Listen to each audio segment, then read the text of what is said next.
You were to your mother's funeral. Mom would have hated those shoes. Well, Mom's dead, so now I should just be comfortable. What is this?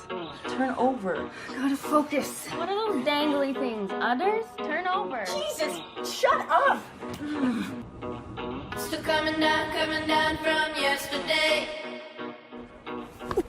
Swimming in the smoke is a debt that I gotta pay.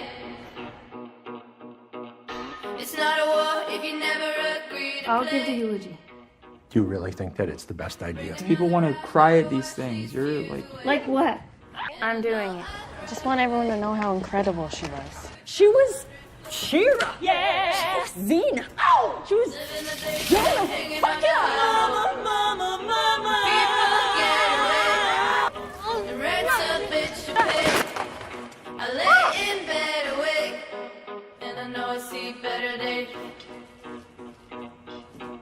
I don't wanna talk no more. 'Cause it's getting me down, yeah, it's getting me down, yeah, it's getting me down. You know, be nice so much, and you have to say nice things like Mom. You're not nice. Come on.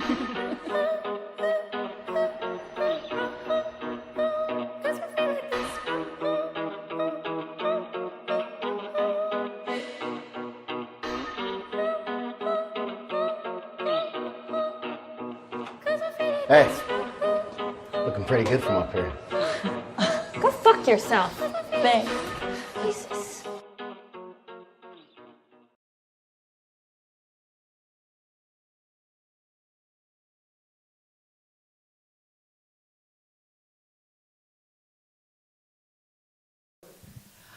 Working with David Cronenberg meant a lot to me because I learned that you can be very, very strange and you can be very intimate and speak your own inner fears and worries and visions. But you can be completely civilized and normal in person. He's a lovely man. He runs his set kind of very beautifully. His crews are very civilized and gentle, and I thought that's the trick. So you just have your own private little strangeness, but just act like you're normal, and then people will accept it. So I learned a lot from him in terms of personal style, but I also learned a lot, I think, from him in terms of exploring the subconscious, taking the invisible and making it visible, using that as a technique for cinema. I think that he was very free in that, and he was also, he was an intellectual, but he was really emotional.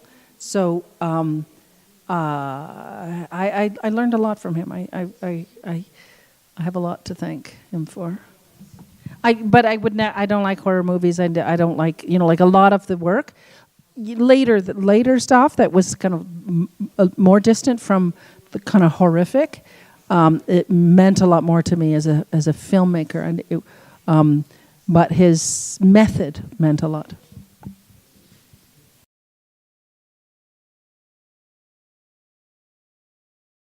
Acceptance. The main topic is acceptance. Even in loss, we have to accept the sides of ourselves that we don't like, that we're hard on, that we're critical of. And we have to accept the sides of our relationships with our parents that maybe aren't what we hoped for, that we would dream of, or that we see, we fantasize about from other people. We have to find a form of self-compassion.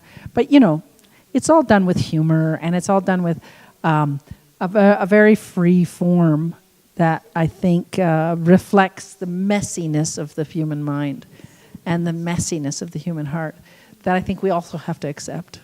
We're a mess. We like to make it all nice and orderly.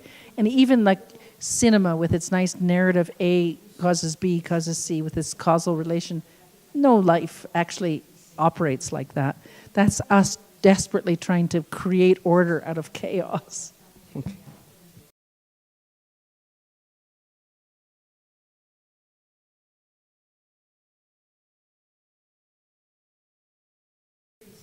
Oh, thank you very much. I love how it looks. I love how free it is. We went through the script and just talked about emotion first. Like, what is the point?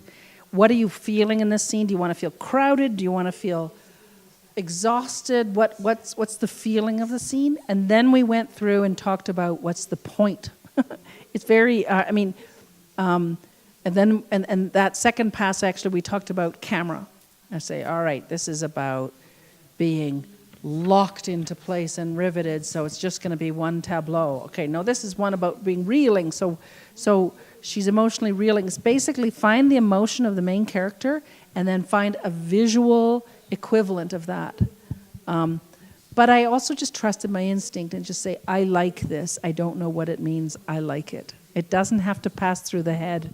I really believe that if a film is working, it goes from my subconscious to yours, and apply the rules of the intellect to make sure that the story is told in a good pace and that the information makes sense, but it's got to be emotional and subconscious transference between audience and the screen. It's not even about me, it goes through me.